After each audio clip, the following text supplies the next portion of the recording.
another big time name that was out for the season now is a Wemby. If he had like with blood clot situation, could you touch a Yes, little bit more on that potentially? I can. I actually did a cool podcast Doc, with none hey, other. hey, Doc, I don't think Smitty knows what heat you took for this take. So Oh, if that's you all got right. the I'm time, gonna. we'll So show you it. guys will get a little special preview. No one knows about this yet.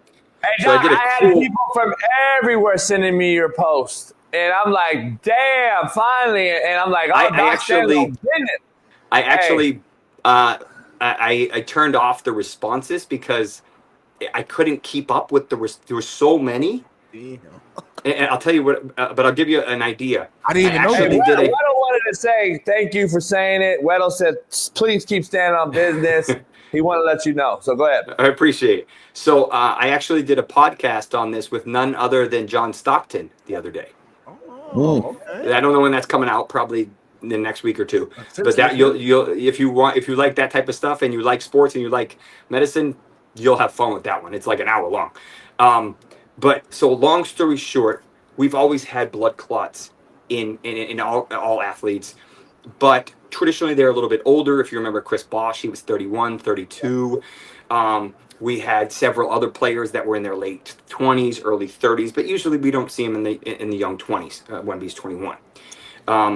The only caveat for that was Brandon Ingram back in 2019, kind of a one-off, the only one that I can think of before COVID in the past probably 15 years or so. So it just wasn't very common, at least at the professional football, professional basketball level. Why I tweeted what I tweeted, which basically says how much. So I said this is a blood clot because they called it a DVT or whatever they call it. Yeah, so with a deep vein thrombosis, which is DVT. Traditionally, that's in the calf. His happened to be in the shoulder, which is even rarer. So I said, that's a blood clot, clarifying it. How much you want to make a bet he received the COVID vaccine? This is a rhetorical question. Why? He is a professional basketball player. He's from France, and he pretty much had to have had it to travel.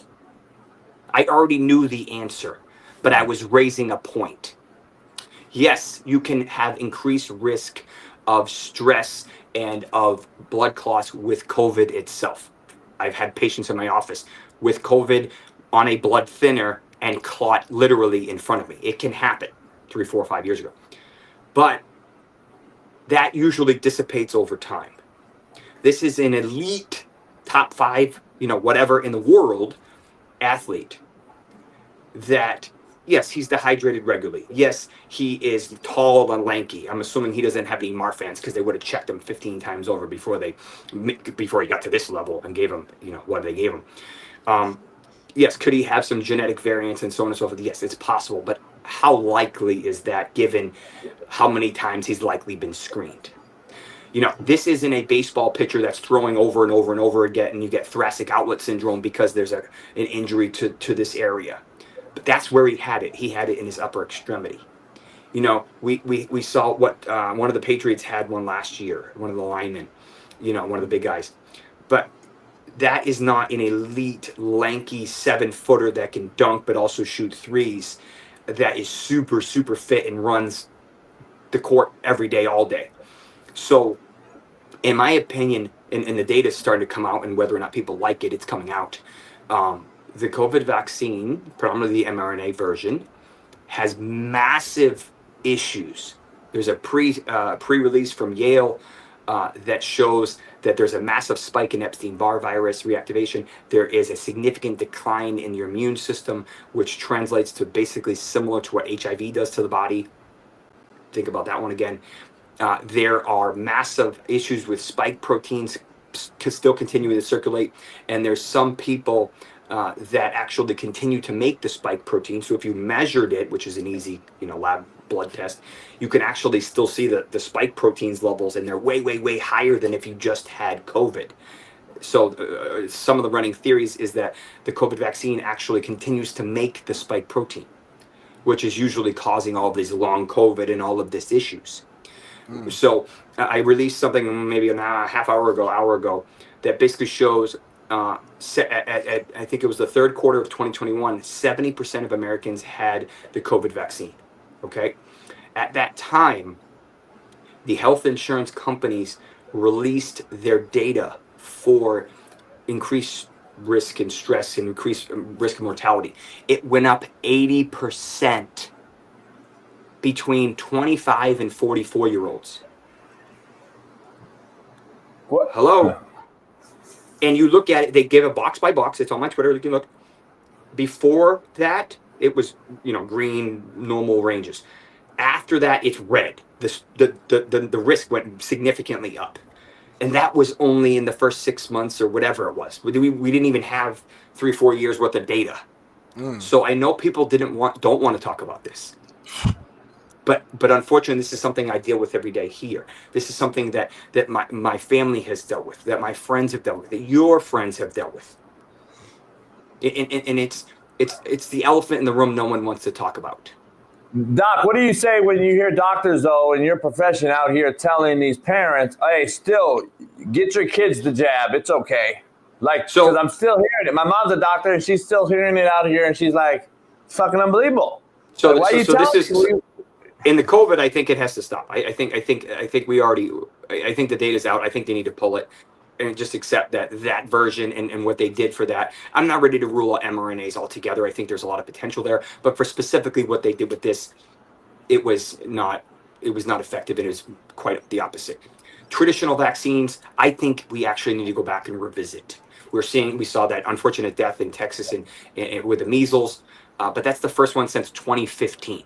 Okay, so it's not like this happens all the time. Most people have MMR. That is, for the most part, not a super common issue. The other concern, and I have links on my page and so on and so forth, you're starting to see and have people question, as opposed to just assume everything is okay. Show me the vaccine data and the safety data, but for all 24 to 36 vaccines, collectively, by the time they are 2 years old. Show me that safety data. You can't, because it doesn't exist. They may have small independent things, but I want to see the stacked risk. I want to know for certain if autism is linked to our society, whether it is vaccines, whether it's food, whatever the reason is. Right? How do you go, yes, we're better at detecting it, but not that much better. Okay?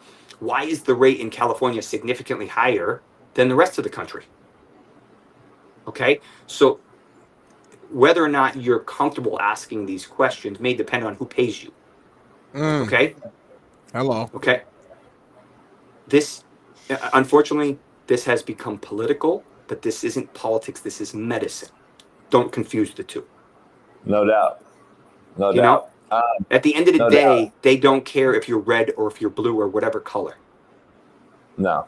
Your body doesn't care, So it's like, on this, show me the data. I'm not assuming anything. Stop assuming. We as a society lost that trust when the COVID vaccine came out.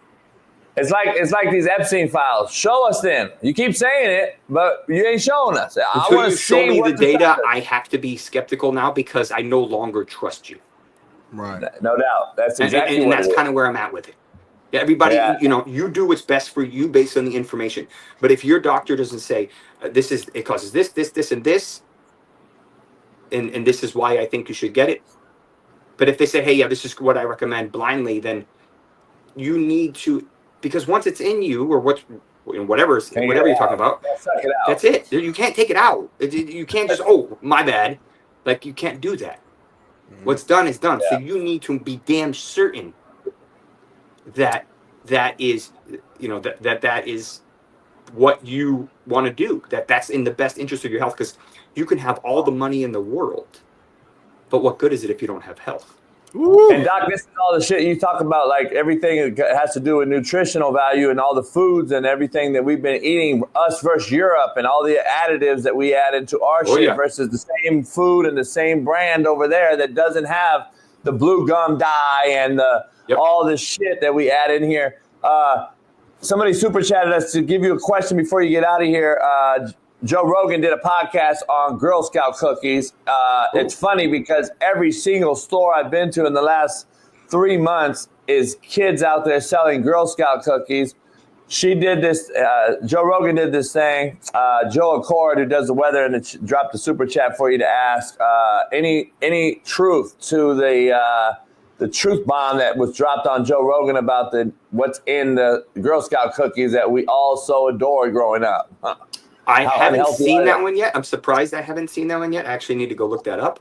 I actually went one of the grocery stores I go to regularly here in Miami. They have Girl Scout cookies on the front door right there. Right now. I ate 2 boxes last week, so it is what it is. I feel so bad telling them like I don't eat that stuff. So but they don't get it, right? They're just kids. They're just trying to make money.